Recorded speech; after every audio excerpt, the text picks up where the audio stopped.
সম্মানিত দর্শক, আসসালামু আলাইকুম। বাংলার তথ্য নির্ভর সর্বশেষ খবরাখবরে যুক্ত হওয়ার জন্য আপনাকে অসংখ্য ধন্যবাদ। জানিয়ে দিচ্ছি আমাদের হাতে থাকা সর্বশেষ আপডেট। সমরাষ্ট্রের যুগে বাংলাদেশ। জেনে নিন বাংলাদেশে তৈরি হয় যেসব ভয়ঙ্কর অস্ত্রগুলো। বাংলাদেশ সেনা, নৌ ও বিমান বাহিনী এক অনন্য উচ্চতায় নিজেদের নিয়ে গেছেন। এখন বাংলাদেশের সামরিক অস্ত্র কারখানায় তৈরি হচ্ছে বেশ কয়েক ধরনের আগ্নেয়াস্ত্র। আসুন জেনে নেই কি কি আগ্নেয়াস্ত্র তৈরি হয় বাংলাদেশে। প্রথমত BD-8 রাইফেল, বাংলাদেশ সশস্ত্র বাহিনীর স্ট্যান্ড সাবমেশিন গান। এটি মূলত চাইনিজ টাইপ 81 বাংলাদেশি সংস্করণ। টাইপ 81 BD-8 রাইফেল দেখতে অনেকটা AK-47, তবে এর মধ্যে অনেক মডিফিকেশন করা হয়েছে। যেমন এতে ফিক্সড গ্যাস অপারেশনের বদলে ফ্লোটিং গ্যাস অপারেশন ব্যবহার করা হয়েছে, যা ঝাঁকি কমাতে সাহায্য করেন। এছাড়া এর কার্যকরী দূরত্ব প্রায় 500 মিটার। এর দ্বারা গ্রেনেড নিক্ষেপ করা যায়।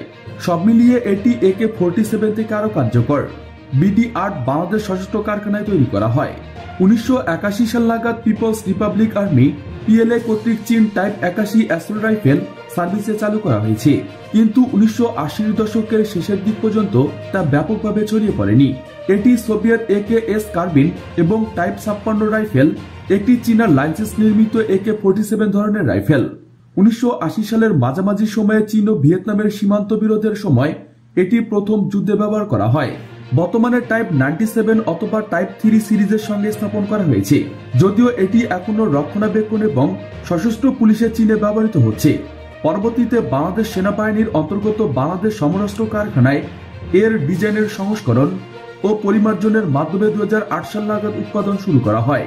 বাংলাদেশ সশস্ত্র কারখানার প্রতিষ্ঠার কাজ শুরু হয় 1967 সালে চীন সরকারের আর্থিক ও কারিগরি সহায়তায়।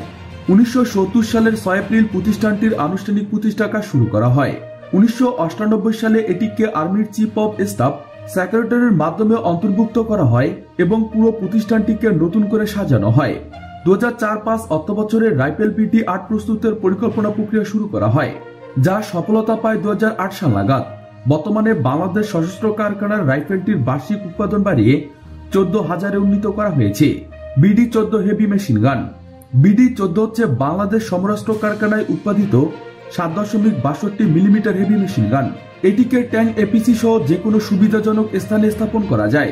এছাড়া সম্মুখ যুদ্ধে ফায়ার সাপোর্ট দেওয়ার জন্য ত্রিপড স্ট্যান্ড অথবা দ্বিপড স্ট্যান্ডে সেট করে ফায়ার করা যায়। এর 7.62 মিলিমিটারের বুলেট খুবই মারাত্মক। এর ভেদন ক্ষমতা প্রচন্ড। মিনিটে এটা দ্বারা 700 থেকে 800 রাউন্ড বুলেট অনায়াসে ফায়ার করা যায়।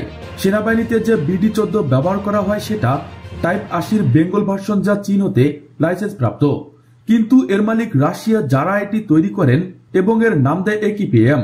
এই আগ্নেয়াস্ত্রের ডিজাইন করেন বিখ্যাত অস্ত্র উৎপাদক মিসাইল কানাশনিভ এবং AKPKM এর চির প্রতিদ্বন্দ্বী হচ্ছেন আমেরিকান M240। এক নজরে এই অস্ত্রের বৈশিষ্ট্য সমূহ। Type general purpose heavy machine gun. রাশিয়ার AKPKM। শুধু আগ্নেয়াস্ত্র নয়, নৌবাহিনীর যুদ্ধজাহাজ তৈরিতে এগিয়ে রয়েছেন বাংলাদেশ। দেশের সিপাইডে তৈরি হচ্ছে নতুন নৌবাহিনীর জন্য যুদ্ধজাহাজ। বিশাল সমুদ্র সীমা প্রাপ্তির পর এই সকল যুদ্ধজাহাজ দেশের গভীর সমুদ্রে নিরাপত্তা ও খনিজ সম্পদ আহরণে ব্যবহার করা হচ্ছে। বাংলাদেশের নির্মিত যুদ্ধজাহাজ পদ্মা ক্লাস, BNS পদ্মা। বাংলাদেশের যে যুদ্ধজাহাজ নির্মাণ শিল্পে ব্যাপক সম্ভাবনা রয়েছে, তার প্রথম প্রমাণ পাওয়া যায় যখন প্রথমত দেশে নির্মিত এয়ারশিপ BNS পদ্মা OPP 2013 সালে কমিশন লাভ করেন। সেই ছিল শুরু, যার পর হতে কেবল অগ্রযাত্রা। OPPর পর বানানো হয়েছে ল্যান্ড প্যাট্রোল ক্রাফট। এ বছর হতে বানানো যাচ্ছে করবেট আগামী বছর, যা এবছরের শেষ হতেই ফ্রিগেট বানানোর প্রজেক্ট দৃশ্যমান হবে। তবে করবেটের ফ্রিগেট তৈরি হবে চিটাগং ড্রাই ডকসে। বাংলাদেশ নৌবাহিনীর সক্ষমতা বৃদ্ধিতে একটি অসাধারণ সিদ্ধান্ত নেওয়া হয় 1999 সালে। মৃতপ্রায় খুলনা শিপইয়ার্ডকে তুলে দেওয়া হয়। এরপর বাংলাদেশ নৌবাহিনী পুনরায় খুলনা শিপইয়ার্ডকে সজীব করে তোলে। তারপর ফলস্বরূপ তৈরি হয় পদ্মা ক্লাস OPP বা অফশোর পেট্রোল ভেসেল। এটি কোনো বৃহৎ জাহাজ নয়, তবে এটি ইঙ্গিত দিচ্ছে যে জাহাজ শিল্পের নৌবাহিনী তার কারিশমা দেখাতে যাচ্ছেন, এবং তা হয়েছে। প্রধানমন্ত্রী শেখ হাসিনা ঘোষণা দিয়েছেন যে বাংলাদেশ নৌবাহিনীকে বিল্ডার নেভিতে পরিণত করা হবে, অর্থাৎ যত ইকুইপমেন্ট সব দেশে তৈরি করা হবে। সেদিন আর বেশি দূরে নয়, কেননা আমাদের বৃহৎ সামুদ্রিক অর্থনৈতিক এলাকার ওপর নজরদারি ও প্রাথমিক দায়িত্ব। দেশীয় জাহাজ হিসেবে এটি সকল বাংলাদেশির কাছে একটি আকর্ষণের কেন্দ্রবিন্দু। এরকম পদ্মা ক্লাসের প্রায় 23টি OPP নির্মাণের পরিকল্পনা গঠন করা হয়েছে এবং 5টি ইতিমধ্যে নির্মিত হয়েছে। পদ্মা ক্লাসের ইতিমধ্যে নির্মিত অন্য ওপিপিগুলো হল বিএনএস অদম্য, বিএনএস অপরাজয়, বিএনএস অতন্দ্র।